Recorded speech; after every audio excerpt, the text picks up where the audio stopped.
Simon commission के विरोध में आंदोलन क्यों हुआ?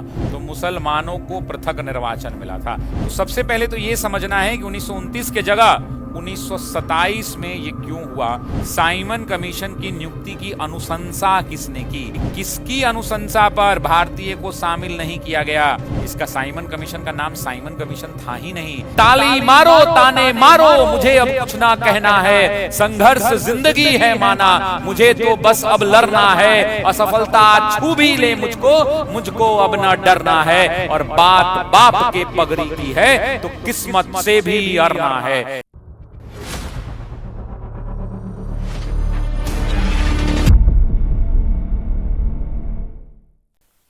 कह रहे साइमन कमीशन के विरोध में आंदोलन क्यों हुआ? भारतीय 1919 के अधिनियम की कार्यवाही पुनरीक्षण कभी नहीं चाहते थे।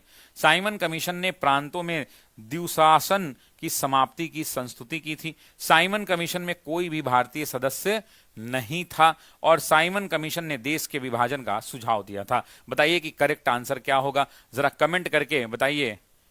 करेक्ट आंसर क्या हो जाएगा? सी ऑप्शन हो जाएगा। चलिए ले चला जाए क्या साइमन कमीशन को ऑपरेशन थिएटर में। Let's start Simon commission.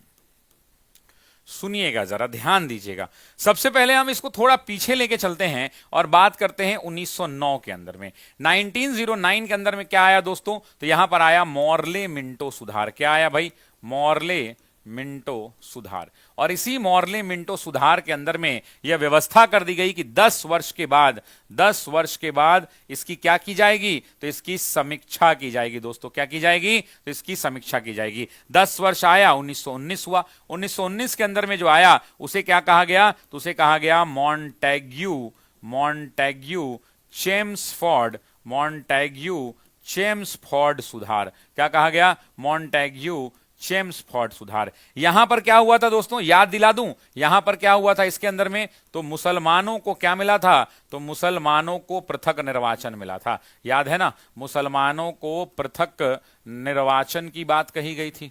जब ये वाला मामला आया तो यहां पर क्या हुआ साथियों? तो यहां पर सिखों को, ईसाइयों को और आंग्ल भारतीयों को क्या मिला? एंग्लो इंडियंस को। यही वाला एग्जाम में सवाल पूछा था, लोग गलती कर दिए थे, है ना, कि आंग्ल भारतीयों को मिला था कि नहीं मिला था? मिला था। आंग्ल भारतीयों को पृथक निर्वाचन का क्या मिला? तो पृथक निर्वाचन का पावर मिला। ये दो बातें यहां पर हुई थी। ठीक है, अब बताइए कि अगला कब होना था? यहां पर भी कहा गया कि 10 वर्ष के बाद क्या करनी है? यहां पर भी कहा गया कि 10 वर्ष के बाद समीक्षा करनी है। यहां पर भी क्या कहा गया? देखो मैंने ना सीखा है अभी कुछ कपिल सर है ना, वो कपिल सर से मैंने सीखा है ये वाली बात। यहां के बाद फिर पुराना कहा गया कि 10 वर्ष के बाद क्या कहा गया? कि 10 वर्ष के बाद समीक्षा करनी है। 10 ईयर्स के बाद समीक्षा करनी है। तो मुझे बताओ एक बात कि 10 साल के बाद समीक्षा का मतलब क्या होना चाहिए था? यहां पे 1929। तो सबसे पहले तो यह समझना है कि 1929 के जगह 1927 में यह क्यों हुआ? 1927 में क्यों हुआ? 1927 में इसलिए हुआ क्योंकि ब्रिटेन के अंदर में साथियों, ब्रिटेन में चुनाव थे। ब्रिटेन में क्या था? तो ब्रिटेन में चुनाव था और वहां पे जो सरकार हुआ करती थी उस सरकार को इस बात का भरोसा नहीं था कि वो अगली बार जीत कर आएगी कि नहीं आएगी। उस सरकार को इस बार का भरोसा नहीं था कि वो अगली बार जीत कर आएगी कि नहीं आएगी। तो वैसी परिस्थिति के अंदर में उस सरकार ने देखा कि अगर हम नहीं आएंगे, उसमें किसकी सरकार थी ये भी जान लीजिए, एग्जाम में पूछता भी है, एग्जाम का क्वेश्चन भी है कि उस समय ब्रिटेन का पीएम कौन था। एग्जाम में पूछेगा कि ब्रिटेन का पीएम कौन था, तो स्टैनली बाल्डविन हुआ करते थे। और इसके अलावा इसका पूछेगा किस पार्टी से थे, तो याद रखिएगा कंजर्वेटिव पार्टी से थे। किस पार्टी से? तो कंजर्वेटिव पार्टी से हुआ करते थे। ठीक है, अब ये कंजर्वेटिव पार्टी के लोग हुआ करते थे। स्टैनली बाल्डविन इसके प्रधानमंत्री हुआ करते थे। इनको लगा कि हम चुनाव हार जाएंगे और हम चुनाव हारेंगे तो इसके बाद किसकी सरकार बनेगी? लेबर पार्टी की सरकार बनेगी। और लेबर पार्टी क्या है? तो लेबर पार्टी भारतीयों के प्रति उदार है। क्या है दोस्तों? तो लेबर पार्टी भारतीयों के प्रति क्या है? तो भारतीयों के प्रति उदार है दोस्तों, भारतीयों के प्रति उदार है। और वैसी परिस्थिति के अंदर में इन्होंने तय किया कि नहीं, अभी हमें क्या करनी चाहिए? तो अभी के अभी हमें 2 साल पहले ही, अगला बार हम रहें ना रहें, इसलिए इन्होंने तय कर लिया कि हमें क्या करना चाहिए? हमें जो है नियुक्ति कर देनी चाहिए।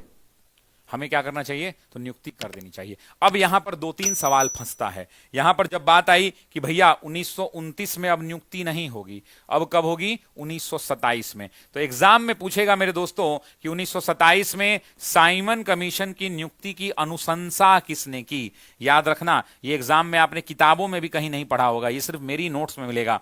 साइमन कमीशन की नियुक्ति की अनुशंसा किसने की। एग्जाम में जब पूछेगा कि नियुक्ति की अनुशंसा किसने की मेरे दोस्तों, तो ध्यान रखना, सभी लोग कमेंट करना, लॉर्ड बर्कनहेड ने किया। किसने किया, तो लॉर्ड बर्कनहेड ने किया था। लॉर्ड बर्कनहेड कौन थे उस समय, लॉर्ड बर्कनहेड ने किया था, ध्यान रखिएगा। और लॉर्ड बर्कनहेड कौन थे, तो उस समय भारत के राज्य सचिव हुआ करते थे, भारत के राज्य सचिव हुआ करते थे, भारत के राज्य सचिव हुआ करते थे, secretary of state for India हुआ करते थे। इन्होंने ही कहा कि नहीं नहीं सर, 2 साल पहले नियुक्ति कर दी जाए, और इनके कहने पर ध्यान रखिएगा, ये नियुक्ति जो मैं गोल घेर रहा हूं, इनके कहने पर नियुक्ति की गई। और उस नियुक्ति करने वाली कमेटी का क्या नाम था, आपको लोग नहीं बताएंगे, उसका नाम था इंडियन स्टैट्यूटरी कमेटी। क्या नाम था इसका, साइमन कमीशन का नाम साइमन कमीशन था ही नहीं, इसका क्या नाम था, इंडियन स्टैट्यूटरी कमेटी नाम हुआ करता था, इंडियन स्टैट्यूटरी कमेटी। और इस कमेटी का जब गठन किया गया तो यही कमेटी का ओरिजिनल नाम था। और इस कमेटी में कहा गया कि इस कमेटी में जब फिर उसके बाद भारत के वायसराय को फोन किया गया, व्हाट्सएप पे वीडियो कॉल किया गया भारत के वायसराय को। उस समय वायसराय कौन थे, तो उस समय वायसराय लॉर्ड इरविन थे। इन्होंने कहा कि नहीं नहीं साहब, हम तो स्नैपचैट पर बात करेंगे। और इरविन 1926 से लेकर 31 तक थे, बोले हम स्नैपचैट से नीचे कुछ बतियाइबे नहीं करते हैं। अंततः बातचीत हुई लॉर्ड इरविन से, और लॉर्ड इरविन ने कहा कि हाँ, ये ठीक काम कर रहे हो कि तुम इंडियन स्टैट्यूटरी कमेटी बना रहे हो, लेकिन सुनो, इस कमीशन को जब बनाओगे ना, तो इसमें एको को भारतीयों को शामिल मत करना, एको को भारतीयों को इसमें मत शामिल करना रे भाई, नहीं तो सब गोबर कर देगा। और ऐसी बात कहने वाला कौन था, लॉर्ड इरविन। एग्जाम में पूछेगा कि किसकी अनुशंसा पर भारतीय को शामिल नहीं किया गया, एग्जाम में पूछेगा कि किसकी अनुशंसा पर भारतीयों को, किसकी अनुशंसा पर भारतीयों को शामिल नहीं किया गया, किसकी अनुशंसा पर भारतीयों को शामिल नहीं किया गया। तो ध्यान रखिएगा दोस्तों, उत्तर क्या हो जाएगा, उत्तर हो जाएगा लॉर्ड इरविन। क्या आंसर हो जाएगा, लॉर्ड इरविन। और तब जाकर जब लॉर्ड इरविन ने मना कर दिया, तब जाकर इन्होंने कितनी कमेटी बनाई, तब इनके बाद इन्होंने 7 समिति सदस्यता बनाई। कितने सदस्य बनाए इसमें, तो 7 सदस्यीय समिति का गठन किया। और ये जो 7 समिति बनी, इसके अध्यक्ष कौन बनाए गए, तो इसके अध्यक्ष बनाए गए दोस्तों, इसके अध्यक्ष बनाए गए सर जॉन साइमन। और यही कारण था कि जब ये कमेटी का गठन हुआ, तो गठन कब हुआ, सर जॉन साइमन। और इस कमेटी का गठन, ये TRE 3 का क्वेश्चन भी है, सभी लोग कमेंट करेंगे, 8 नवंबर 1927। मैंने आपकी क्लास में पढ़ाया था, है ना, तो 8 नवंबर 1900, मैंने क्या, बहुत सारे टीचरों ने पढ़ाया होगा। तो 8 नवंबर 1927 को साइमन कमीशन का गठन कर दिया गया। और इसका उद्देश्य क्या बताया गया, तो इसका उद्देश्य 2 दिया गया। ये जो इंडियन स्टैट्यूटरी कमेटी कहा गया कि इसके 2 उद्देश्य हैं। पहला उद्देश्य क्या है, तो पहला उद्देश्य है प्रशासनिक सुधार करना। पहला उद्देश्य क्या है, प्रशासनिक सुधार करना। और दूसरा उद्देश्य क्या है, भारत का संवैधानिक विकास देखना। दूसरा उद्देश्य क्या है, भारत का संवैधानिक विकास देखना, संवैधानिक विकास देखना। इन 2 उद्देश्यों के साथ इसका क्या कर दिया गया दोस्तों, तो इसका गठन कर दिया गया। और अंततः साइमन कमीशन, 5000 का आंकड़ा पूरा हो गया है, 5000 से ज्यादा लोग लाइव हैं, बहुत बहुत शुक्रिया। और याद रखिएगा, इसको आप स्क्रीनशॉट करके, इसका वीडियो काट के लगाइएगा अपने स्क्रीनशॉट में, या जहां भी इंस्टाग्राम पे टैग करिएगा, कोई दिक्कत नहीं है। आप मुझे इंस्टाग्राम पे भी फॉलो कर सकते हैं, शशि शरण सर ऑफिशियल में। एक बात कहना चाहता हूं दोस्तों, कहूं एक बात, अगर आप मुझे इजाजत दें तो मैं आपसे एक बात कहना चाहता हूं। अगर आप बोलेंगे तब मैं वो बात कहूंगा, ऐसे वो बात नहीं कहूंगा, क्योंकि वो बात मेरे दिल के करीब है, और वही बात मैं आपसे कहना चाहता हूं। आप कहिएगा तो मैं कहूंगा। एक बात मैं आपसे कहना चाहता हूं, अगर आप मुझे कहेंगे तो मैंने कहूंगा, अदरवाइज मैं नहीं कहूंगा। आप कहिए तो मैं कहता हूं। ऑफलाइन में ज्योग्राफी कब से होगा, कल सर दिल्ली से आ जाएंगे, परसों से क्लास शुरू हो जाएगा, कल से ऑनलाइन बैच शुरू हो जाएगा। कहूं मैंने कहा है ध्यान से सुनिएगा, एकदम आंख बंद करके सुनिए, सब लोग अपना अपना आंख बंद कर लीजिए, इसको काट के लगा दीजिएगा, हम आपको टैग भी कर दीजिएगा, कोई प्रॉब्लम नहीं। सुनिएगा, मैंने कहा कि मेहनतें हदें पार करती हैं, जुनून हालातों को मरोड़ देते हैं, परीक्षा तपस्या की कठिन दौर होती है, कुछ अपने मुश्किलों में छोड़ देते हैं। आपकी भी परीक्षा का दौर आ रहा है, इसलिए मैं आपको बता रहा हूं, आपके लिए बहुत सुटेबल 4 पंक्तियां हैं कि मेहनतें हदें पार करती हैं, जुनून हालातों को मरोड़ देते हैं, परीक्षा तपस्या की कठिन दौर होती है, कुछ अपने मुश्किलों में छोड़ देते हैं। जवानी किताबों में ढल रही है, जिंदगी मौसम है, हर रोज बदल रही है, लफ्जों में दुख बयां किया नहीं जाता, और लड़खड़ाते हुए ही सही पर जिंदगी संभल रही है। अब अपने अपने मां बाप को याद कीजिए, पापा को याद कीजिए, पापा को याद कीजिए, आंख बंद कीजिए और पापा को याद कीजिए कि पैसा पैसा जोड़ के बापू मेरी किस्मत संवार रहा है, तिनका तिनका बचा के बेटा हर रोज लड़ रहा है, फटे चप्पलों में बापू अब मीलों चलता है, और रिजल्ट का क्या होगा इस बात से डर रहा है। रोटी पका रही मां घर पर, जितने लोग यहां हॉस्टल में रहते हैं लड़के लड़कियां, रोटी पका रही मां घर पर, बेटे का पेट यहां खाली है, पटाखे फुट रहे गांव में, पता नहीं कब दिवाली है, होली खेल रहे सब यार, किस्मत तो यहां जाली है, असफलता लगी जैसे गले, मार रहे सब ताली है। जब आपका 1-2 नंबर से एग्जाम छूट गया होगा, 3 नंबर से छूट रहा होगा, तब लोग जो है ना इसकी खुशियां भी मनाने वाले कुछ ऐसे गद्दार लोग होंगे आपके साथ। ताली उनके लिए जवाब देता हूं कि ताली मारो ताने मारो, मुझे अब कुछ ना कहना है, संघर्ष जिंदगी है माना, मुझे तो बस अब लड़ना है, असफलता छू भी ले मुझको, मुझको अब ना डरना है, और बात बाप के पगड़ी की है तो किस्मत से भी अड़ना है, तलवार पर लगाकर धार। उनको जवाब दीजिए, अपने अपने पड़ोसियों को, अपने अपने दोस्तों को, अपने अपने रिश्तेदारों को जिन्होंने आपको ताने दिए हैं, कहिएगा कि तलवार पर लगाकर धार, अब कलम उठाना है, घिस घिस कलम पन्नों पर, अब अंगार बनाना है, रखा बाप ने सर ऊंचा, चाहे कुछ भी हालात रहे, मुझे भी इस बार बापू का सर समाज में उठाना है। तो सुनिए मेरे दोस्तों, मैं कहता हूं 4 पंक्तियां गर्मों के साथ कि आंखों में अंगार लिए, हाथों में कलम की धार लिए, खड़ा हूं मैं कर्मपथ पर सपने हजार लिए, तो समय रण क्षेत्र का है, समय का बिगुल बजेगा, परीक्षा की घड़ी है, यह रण क्षेत्र सजेगा, यह रण क्षेत्र सजेगा, कलम डोलेगी पन्नों पर, इतिहास रचेगी, और मेहनत स्वयं उम्मीदों पर सफल हो नचेगी। यह घड़ी जीतने का है, यह घड़ी उफान देगा, लड़ेंगे इस घड़ी से हम, यही घड़ी पहचान देगा, कलम मयार में साथ है मेरे, जमी देगा आसमान देगा, और यही देगा खुशियां घरों की, यही सपनों को सम्मान देगा। तो आंखों में 4 अंतिम पंक्तियां कहता हूं, तो आंखों में सुनो, आप सब विद्यार्थियों को कहता हूं मेरे दोस्त, तो आंखों में सबको जवाब देना है। मैं कहता हूं तो आंखों में तू अंगार रख, तो आंखों में तुम, जी हां दोस्तों तुम, तो आंखों में तुम अंगार रख, हिम्मत नहीं तू हार, अब जीत हार का तो पता नहीं, पर हिम्मत तू हर बार रख, रख जुनून सीने में अपने, आंखों में प्रतिकार रख, सफलता चूमेगी कदमों को, बस हौसला बरकरार रख। अरे हम कहां रुकने वाले हैं, हम कहां झुकने वाले हैं, रखा कलम को शिद्दत से, फिर हाथ देखकर पता चला कि हाथों में पड़ गए छाले हैं, फिर भी कलम संभाले हैं, हम ऑफिसर एकेडमी वाले हैं। और अंतिम 4 पंक्तियां कहता हूं, तो एक हाथ में जिम्मेदारियां, दूजे में सपने पाले हैं, जज्बा शिक्षक बनने का है, जो अब पूरा करने वाले हैं। अरे रोकने वालों सुनो, अरे रोकने वालों सुनो, अब हम नहीं रुकने वाले हैं, क्योंकि हाथों में पड़ गए छाले हैं, फिर भी कलम संभाले हैं, हम ऑफिसर एकेडमी वाले हैं, हम ऑफिसर एकेडमी वाले हैं। तो अपना जोश और जुनून दोनों कायम रखना है, कबार देना है इस बार, एग्जाम में छोड़ना नहीं है, बस इतना ही आपसे कहना है, कबार देना है इस बार, छोड़ना नहीं।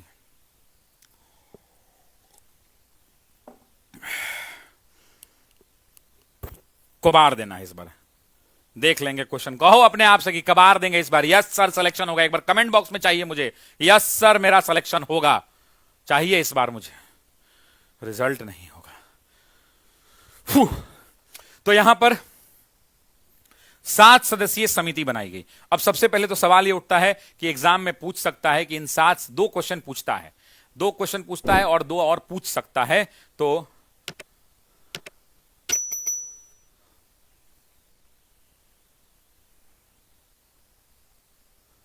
शिवानी यार सुबह 5 बजे की क्लास करो ना, करंट अफेयर टेंशन छोड़ दो। आज तक मान के चलो कि तुमने करंट अफेयर कुछ नहीं पढ़ा है, ठीक है शिवानी, मैं तुमको बोलता हूं कि तुम मान के चलो कि आज तक तुम करंट अफेयर नहीं पढ़ी हो, ठीक है, कुछ नहीं आता तुमको करंट अफेयर में, कुछ नहीं, भारत का प्रधानमंत्री का नाम नहीं पता, ठीक है। कल से सुबह 5 बजे डेली, कल से मैं एक नया स्टार्ट लेने वाला हूं। नया स्टार्ट किस चीज में लेने वाला हूं? क्वेश्चन तो कराऊंगा, लेकिन जो हम डिस्कशन कराते हैं ना, जैसे यहां डिस्कशन हो रहा है ना, ऐसे ही करंट में डिस्कशन होगा 5-5। तो जो डिस्कशन कराऊंगा ना, वो शुरू से शुरू करूंगा। मतलब कहने का मतलब है कि कल से शुरू करूंगा कि भारत का प्रधानमंत्री कौन, राष्ट्रपति कौन, गृह मंत्री कौन, कपड़ा मंत्री कौन, शिक्षा मंत्री कौन, खाद्य संस्करण मंत्री कौन, एमएसएमई मंत्री, मतलब कल से जीरो से शुरू हो रहा है पूरा। मतलब हो सकता है वो पहले भी करा चुके होंगे, लेकिन हम कल से जीरो से शुरू करेंगे। अगर कल से लगातार 1 महीना तुम कर लोगी क्वेश्चन, एक क्लास सुबह 5 बजे, कोई माई का लाल पैदा नहीं लिया जो तुमको करंट में हरा पाएगा। बस एक लाइन खोल के सुन लो कान, और ये तुमको लगने लगेगा, 10 दिन के बाद तुमको फील होने लगेगा कि यस, हमको करंट में काफी कुछ आता है, और सवाल बनने लगेगा। ये बात को ध्यान रखना। फगुनिया को छोड़ देंगे, क्या लिखा है?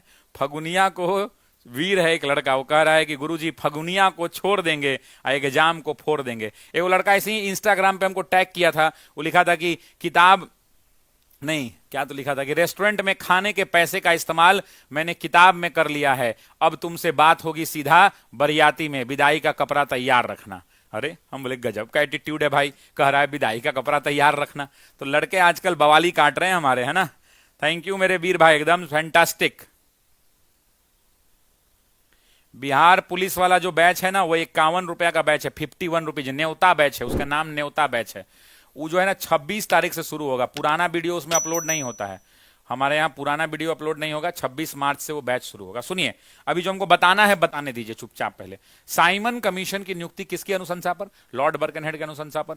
किसकी अनुशंसा पर भारतीयों को शामिल नहीं किया गया? तो लॉर्ड इरविन की अनुशंसा पर, ठीक है। अब बात कर लेते हैं कि इसमें कितने सदस्य थे। सदस्यों का यहां पे 2 सवाल एग्जाम में अभी तक पूछे गए, 3 सवाल आया यहां से 3 क्वेश्चन आया। सबसे पहले तो बहुत आसान सवाल आता है कि इसके अध्यक्ष कौन थे। तो आप भी जानते हैं कि इसके अध्यक्ष कौन है? सर जॉन साइमन है। कौन है? सर जॉन साइमन, ठीक है, ये तो आप जानते हैं। दूसरा आपसे पूछता है, एक और सदस्य थे जिनका नाम था क्लीमेंट एटली। क्या नाम था? क्लीमेंट एटली। आप जान पता है कि आपको आगे चल के ये देश के क्या बनेंगे? ब्रिटेन के प्रधानमंत्री बनेंगे 1945 में। आपसे क्या पूछता है, ये किस पार्टी के हैं भैया? तो ये लेबर पार्टी के हैं। यहां पे सवाल वो नहीं पूछेगा, जो सवाल पूछता है वो बताता हूं, सुनिए, क्योंकि वो पता होना चाहिए क्या पूछेगा। एग्जाम में पूछेगा कि सबसे महत्वपूर्ण सदस्य कौन थे। एग्जाम में पूछेगा कि साइमन कमीशन के, आपसे पूछेगा कि साइमन कमीशन के सबसे महत्वपूर्ण सदस्य कौन थे। तो आपको क्या टिक करना है बताइए जरा। सबसे महत्वपूर्ण सदस्य कौन थे, तो क्या टिक करना है? क्लीमेंट एटली का नाम टिक करना है। क्या टिक करना है? क्लीमेंट एटली का नाम टिक करना है, ठीक है। तीसरा, ब्लैक कलर ही ले लेता हूं। तीसरा नाम जो है वो बड़ा बेहतरीन नाम है। उनका क्या नाम था? बर्नॉन हॉटशॉन नाम था, बर्नॉन हॉटशॉन।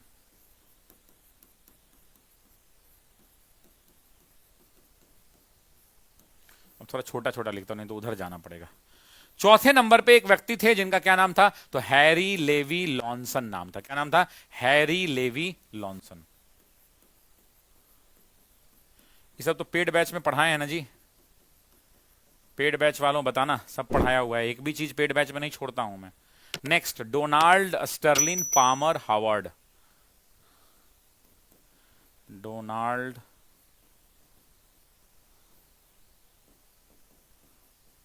Stalin Power Harvard. छठे नंबर पे इन्हीं के एक बड़े करीबी मित्र थे, George Richard Lane Fox. George Richard Lane fox.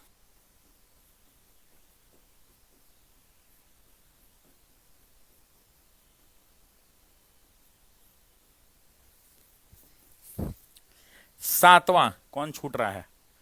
बर्नन हॉटसन हो गया, हैरी लेवी लॉन्सन हो गया, डोनाल्ड पावर्ड हार्वर्ड हो गया, जॉर्ज रिचर्ड। हाँ, एक व्यक्ति थे जिनका नाम था सेसिल जॉर्ज कार्डिगन। क्या नाम था? Cecil George cardigan.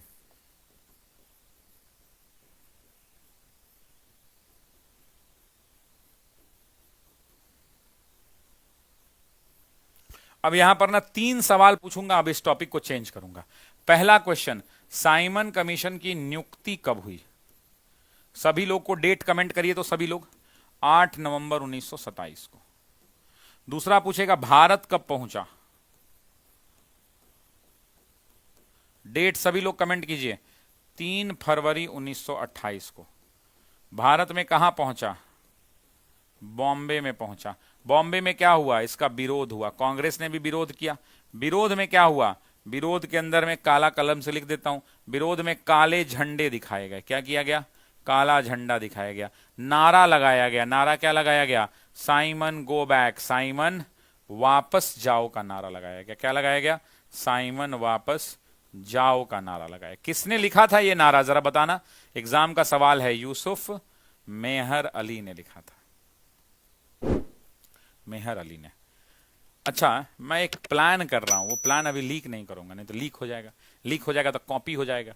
आजकल कॉपी पेस्ट हो जाता है तुरंत में, तो लीक नहीं करूंगा, है ना। एक बड़ा शानदार प्लान कर रहा हूं, आपकी समस्त समस्याओं का समाधान हो जाएगा उसमें, समस्त समस्याओं का। मन करेगा तो उसको फ्री कर देंगे, मन करेगा तो 100 200 300 फीस भी रख देंगे। वो मेरे मन के ऊपर है, देख लेंगे क्या करना है हमको। लेकिन वो वन स्टॉप सॉल्यूशन होगा, वन स्टॉप, गारंटी बता रहा हूं आपको।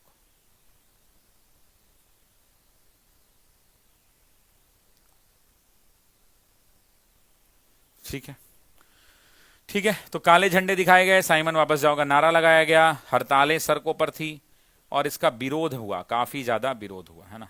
इसके बाद ये आया, फिर क्लास में मैंने आपको पढ़ा रखा है बहुत डिटेल में कि आया, फिर बॉम्बे गया, बॉम्बे में विरोध हुआ, फिर दिल्ली गया, दिल्ली में इतना इसका विरोध हुआ, इस डरे जो है ना, कैसे स्टेशन पर ट्रेन रुक जाता, ट्रेन के आउटरे पर ही सब कूद के ट्रेन से उतर गया, क्योंकि रेलवे स्टेशन पर पूरा लोग, भीड़ जगा हुआ था वहां पे, इसको मारेंगे साइमन वाले को, पूरा भीड़ इकट्ठा था।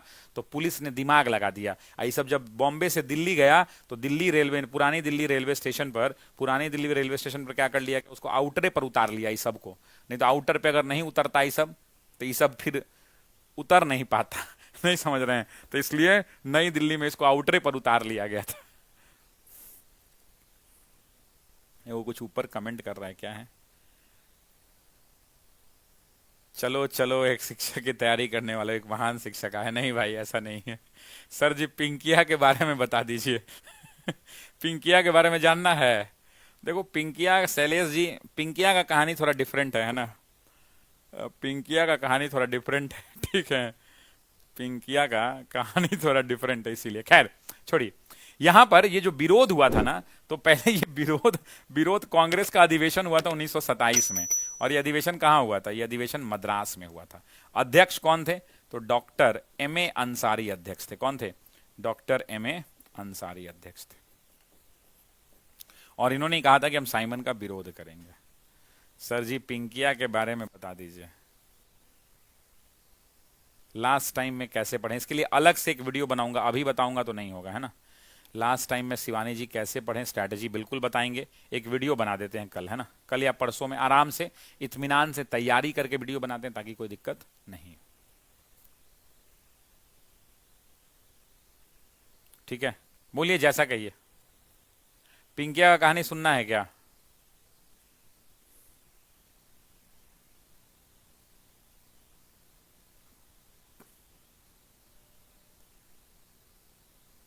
पिंकिया का कहानी सुनना है, बताइए।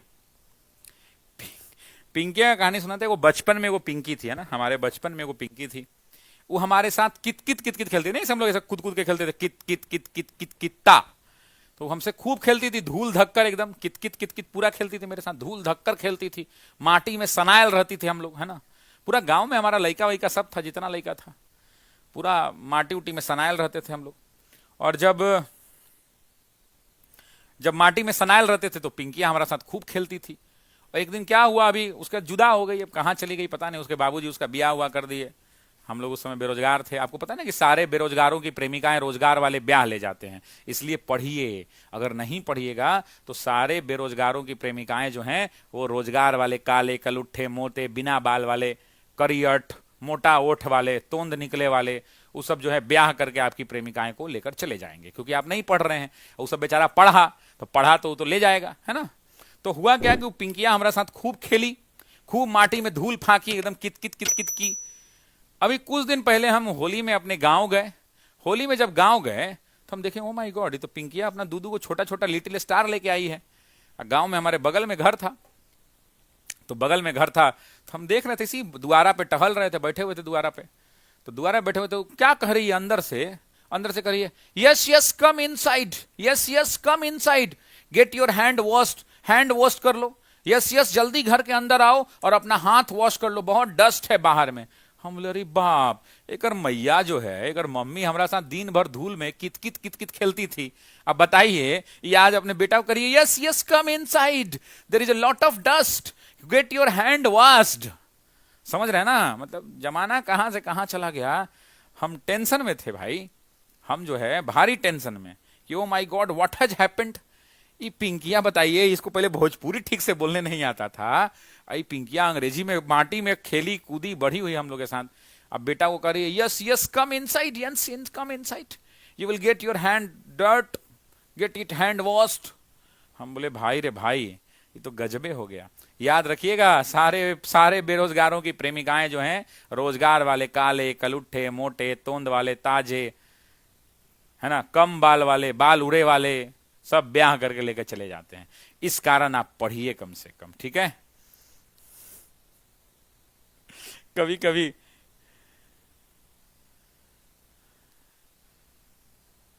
थैंक यू अहमद भाई, थैंक यू सर। आपकी मैडम ये सुन रही होंगी, अब आप घर जाइए तब आपसे पूछेंगी अच्छे से पिंकिया के बारे में। कोई नहीं, ऐसी ऐसी पिंकियां आती जाती रहती हैं हमारी जीवन में, है ना। हम भी तो कभी जवान हुए होंगे ना। चलिए, अब छोड़ देते हैं इस क्वेश्चन का जान यहीं पर। इस क्वेश्चन को बहुत थर्मामीटर हमने लगा दिया, साइमन कमीशन। एक चीज और अंतिम पूछना चाहता हूं, एक मेरा बहुत इंपॉर्टेंट क्वेश्चन है, उसको आप इग्नोर नहीं कर सकते। क्यों इग्नोर नहीं कर सकते? क्योंकि वहां से सवाल आता है। सवाल आता है यहां पर कि लाला लाजपत राय के ऊपर।